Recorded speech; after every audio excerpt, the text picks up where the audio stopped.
Et ce matin, on se retrouve dans Sur la route avec Ilana. Bonjour Ilana. Bonjour.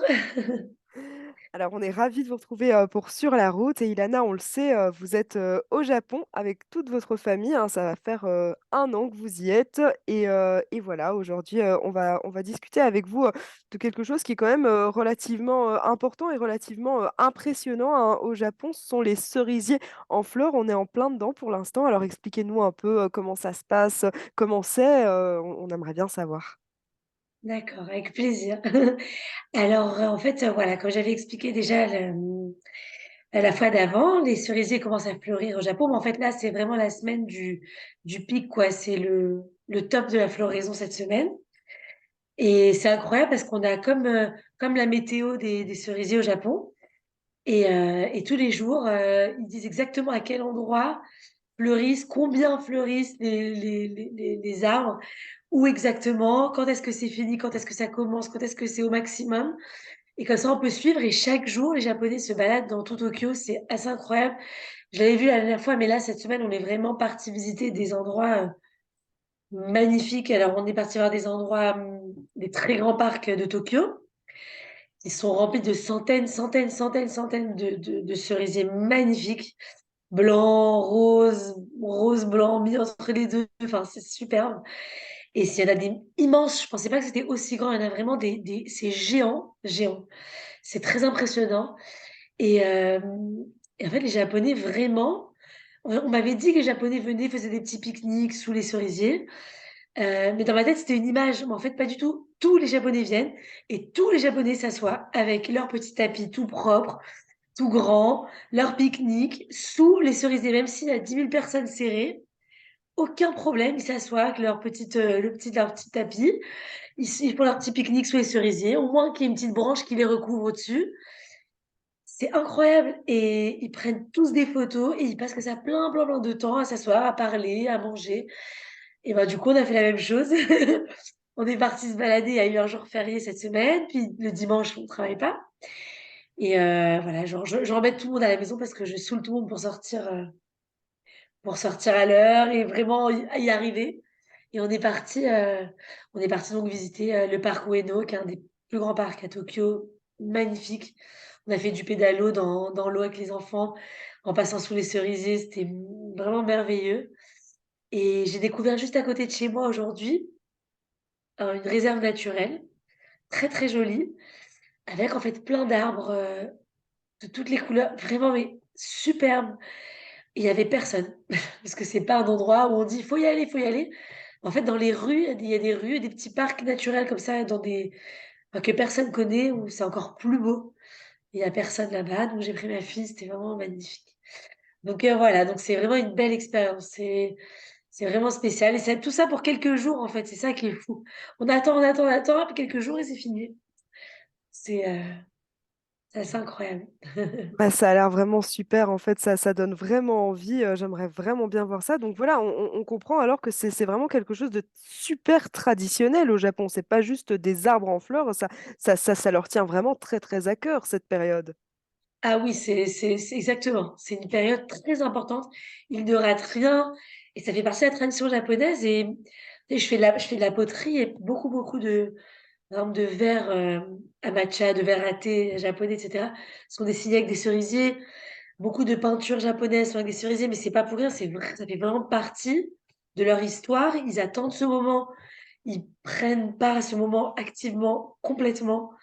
Euh, Ils sont partout, ils y vont d'année en année. On peut se dire, oui, ceux-là, s'ils les connaissent, ils vivent ici. Moi encore, la première fois que je vois vraiment ça. Donc, c'est normal que je sois toute contente et je cours partout. Mais eux, ils vivent là depuis toujours. Donc, et pourtant, ils viennent tous les ans. Et j'ai parlé avec des amis japonais.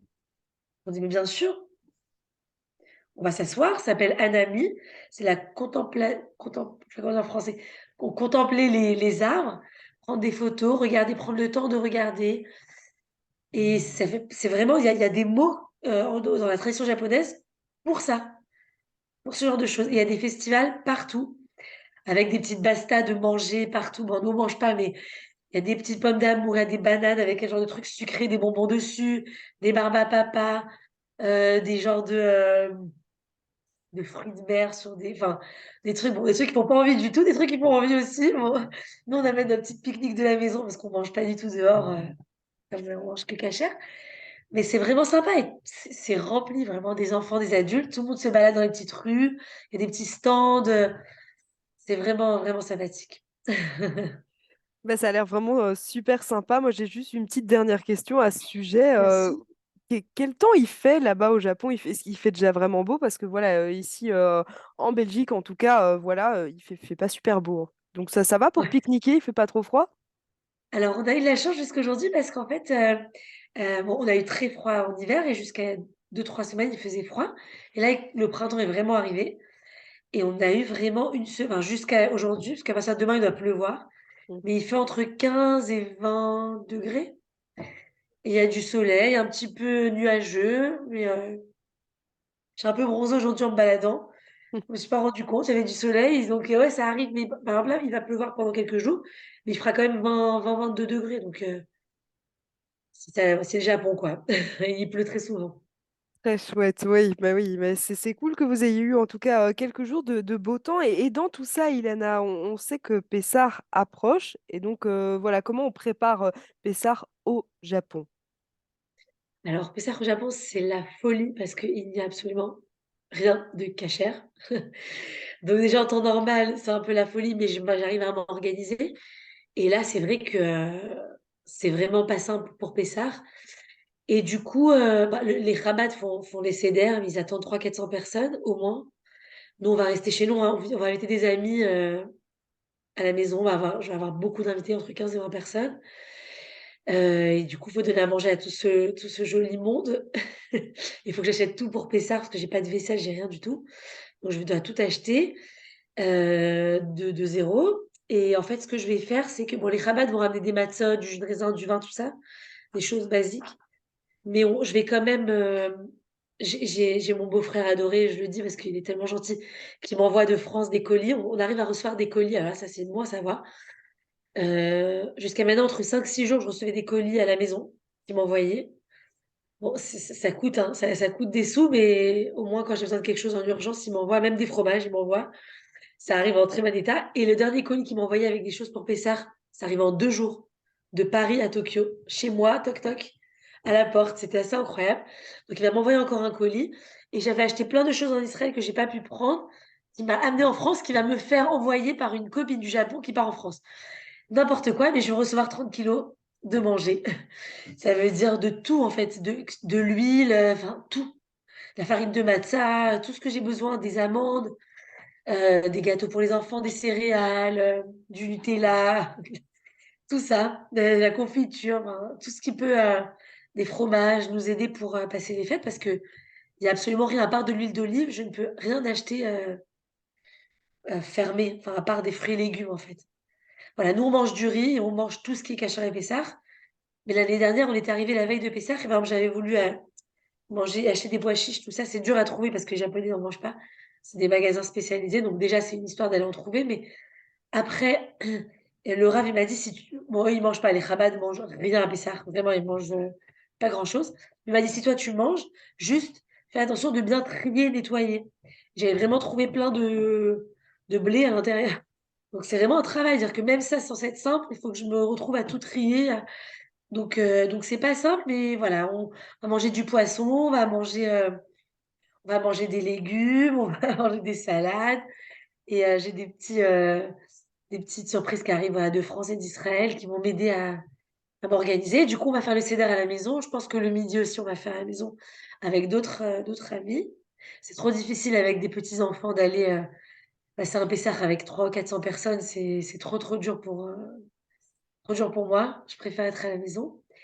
Mais c'est vrai que ça demande beaucoup de travail. Mais bon, on va s'organiser. Ça fait partie comme je dis aux enfants, tout fait partie de l'aventure.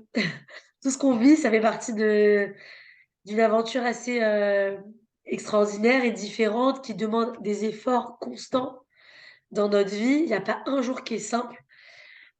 Tout nous demande du travail. Tout le monde, on a tous une vie. Chacun a ses difficultés. Mais là, je peux pas dire je suis fatiguée, je vais commander une pizza, j'ai pas la force. Bon, c'est pas grave, aujourd'hui, on va manger en bas. Je peux pas faire ça. Va chez maman, va chez tata, va chez tes cousins, va voir le copain, va chez la voisine. J'ai pas eu tous ces possibilités. Donc, en fait, tout ce qu'on fait, ça repose sur nous-mêmes, mon mari et moi. On doit toujours être au top, au maximum. Quand on craque, bah, on craque. C'est la vie, on craque. On explique aux enfants bah, qu'on a le droit de craquer, que c'est difficile. Ils doivent aussi être courageux et qu'ils doivent aussi aider, participer à la maison. Parce qu'on ne peut pas tout faire tout seul, parce que c'est beaucoup, beaucoup de travail. Et c'est vrai que la Pessard, c'est un gros travail, parce qu'en plus, nettoyer la maison, je dois vraiment, vraiment m'organiser à tous les niveaux, quoi. J'ai rien qui est simple. On n'a rien qui est simple dans notre vie ici. Mais malgré tout, ben, ça vaut cette expérience qui est extraordinaire. Enfin, je regrette pas du tout, en tout cas. Ça fait vraiment plaisir à entendre, en tout cas, que vous ne regrettez pas et on est vraiment ravis pour vous, heureusement, en tout cas. Et tout Heureusement, ça, oui, on était trop dur. Mais oui, et ça demande vraiment une organisation tout le temps, à plein temps, et surtout pour les fêtes, en tout cas. Vous dites que vous êtes arrivé l'an dernier au Japon à la veille de Pessah, donc ça va être votre deuxième Pessah au Japon. Est-ce que ça vous manque pas un peu de ne pas faire ça voilà, en famille, d'être un petit peu, voilà, vous dites, heureusement, vous allez inviter plein d'amis, enfin, vous aurez beaucoup d'invités, mais il n'y a pas un petit quelque chose qui manque ou bien non, ça va, voilà, la vie est belle. Alors non, c'est une très bonne question. Bien sûr que ça manque beaucoup. On est arrivé vraiment veille de Pessah. Quand on est arrivé au Japon quelques jours avant Pessah, j'avais ramené une valise entière de manger. On a fait un petit Pessah que nous. Euh, Ça manque énormément. Donc, on a passé Hanouka avec notre famille et mariage de mes nièces. Donc, on a eu beaucoup de temps en famille. Enfin, beaucoup de temps. Tout est relatif. Mais on a quand même eu du temps à profiter en famille. Oui, ça manque énormément. Ça nous manque à tous, à mon mari, à moi, aux enfants. La famille nous manque, nos amis proches nous manquent aussi, bien sûr. Euh, et c'est plus simple d'aller chez maman, d'aller chez sa sœur, de faire des gâteaux, de commander quelques trucs, d'être ensemble. Les enfants, on les sent pas. Quand on est en famille, mes enfants, je les vois pas. C'est vrai que leurs cousins, ils s'éclatent. Je les retrouve à la fin de la fête et ils me disent bonjour le matin et c'est fini. Et c'est pas du tout le cas ici. Je cours derrière eux toute la journée. Donc du coup, c'est vrai que ça, ça nous manque à tous les niveaux. Ça nous manque sentimentalement parce qu'on aime notre famille, on est très proche de notre famille. Moi, ma famille, vraiment, c'est une partie de moi, quoi, vraiment. Mes parents, mes frères et sœurs. Et, mais c'est quelque chose qui, je pense que pas beaucoup de gens peuvent comprendre, arriveront à comprendre ce que je vais dire. Mais le fait que je sais qu'on est là temporairement au Japon, même s'il me manque beaucoup, j'ai cette capacité de passer à travers. Ça veut dire, il me manque, quand je pense à eux, je suis triste, j'ai envie de les voir. Mais comme je sais que ce qu'on vit, c'est en dehors de la normale, que c'est une seule fois dans la vie qu'on fait ce qu'on fait, et que c'est complètement fou, comme disent mes sœurs, je suis complètement folle, c'est la vérité. Et ben, malgré ce que, ouais, je vais te raconter un tout petit truc à la fin, malgré tout ça, je sais qu'on est là pour encore 1 an et demi, 2 ans, 2 ans et demi, c'est fini. On revient, enfin, après, on sera toujours avec eux, si Dieu veut, en bonne santé et tout ça. Donc, en fait, je me dis, c'est pas grave, il me manque, mais c'est pas grave, je vais les retrouver. Là, je dois profiter du moment, je dois profiter de ce que je vis, parce que bientôt, ça sera derrière moi et ça sera fini. Donc, mais ça, c'est mon caractère. J'arrive à faire la part des choses et essayer de profiter de l'expérience du moment, quoi, du moment présent. Donc voilà, donc ça me manque énormément, mais je sais que bientôt on se retrouvera. Donc aujourd'hui, j'essaie de nous concentrer sur notre vie ici et ce qu'on peut apporter, surtout les expériences qu'on peut apporter à nos enfants en vivant ici. Même Pessah à la maison, sans rien, comment on fait? Et être juif en dehors d'Israël, dans un endroit comme le Japon, ça demande énormément de force mentale, morale, spirituelle, physique, enfin tout, tout, tout. Et j'espère que ce qu'on a reçu de nos parents, on arrivera à les passer à nos enfants pour leur montrer que le judaïsme, c'est à l'intérieur de nous et qu'on dépend de personne. On peut toujours garder nos convictions et vivre comme ça, avec nos valeurs, même si on est au bout du monde et qu'il n'y a rien du tout. Voilà, j'espère que mes enfants, dans tout ça, ils garderont ça. C'est vraiment une super belle leçon de résilience. En tout cas, je suis très admirative. Mais voilà, je voudrais savoir le tout petit truc que vous vouliez nous raconter à la Oui, fin, non, là. juste à par rapport, par rapport à ça, même ma fille Sarah est partie ce matin, donc elle a 6 ans, elle Mhm. est partie en classe verte avec l'école, dans le nord du Japon, 3 jours. Et j'ai beaucoup hésité parce que je me dis: «Comment elle va manger?» parce que c'est quand même, enfin, nous donc on mange complètement cachère. C'est hors de question qu'elle mange, dans le chalet, pas cachère. Et au début, l'école m'a dit: «Bon, ça va être compliqué et cetera». Je leur ai dit: «Mais ma fi» et j'ai parlé avec elle, elle voulait vraiment partir et je trouve que c'est une expérience merveilleuse de partir dans les Alpes japonaises avec sa classe à l'âge de 6 ans. Moi, j'ai passé ma vie en colo, donc pour moi, c'est une mini, mini colo, je trouve ça génial et c'est une classe, enfin, c'est une école pas juive, enfin, tout est et je me suis dit: «On est là, j'ai pas peur, je fais ce qu'il faut, je vais faire ce qu'il faut». J'ai dit à la prof: «Il y a pas de problème, je lui prépare à manger pour 3 jours. Je vais me débrouiller. Est-ce qu'il y a un frigo? Est-ce qu'on peut» j'ai vérifié quelques elle a été adorable, sa prof est extraordinaire, je pense que pas tout le monde aurait accepté et du coup, je me suis retrouvée à 6:00 du matin, ce matin, à faire des bento pour toute la semaine. Ça veut dire petit déjeuner, heu, déjeuner, goûter, dîner pour 3 jours, pour qu'elle puisse partir aussi avec tout le monde, tout en mangeant cachère et en ayant avec elle, ses petits repas et cetera. Donc voilà, je me dis, voilà, je pense que du coup, je pense que par exemple ça, elle pourra pas l'oublier, quoi. C'est quelque chose, on a donné la possibilité de profiter de ça, même si on mange cachère et qu'elle puisse, voilà. Pour moi, la cache-croûte, c'est pas une barrière. Parce que les Mmh. enfants, ils voient ça comme une chance de pouvoir manger cachère et pas comme: «Oh non, on mange cachère, c'est nul». Donc je me tape des pizzas à 11 heures du soir, des hot dogs, enfin, pour qu'ils profitent et que ce soit pour eux un bonheur de manger cachère et pas une punition. Donc voilà, donc ça demande du travail, mais bon voilà, c'était pour dire que, bah, on Hachem, on a la force, on le fait, on continuera à le faire, même si on se plaint des fois, ça fait partie, ça donne des forces un peu des fois de dire qu'on en a marre, mais on avance.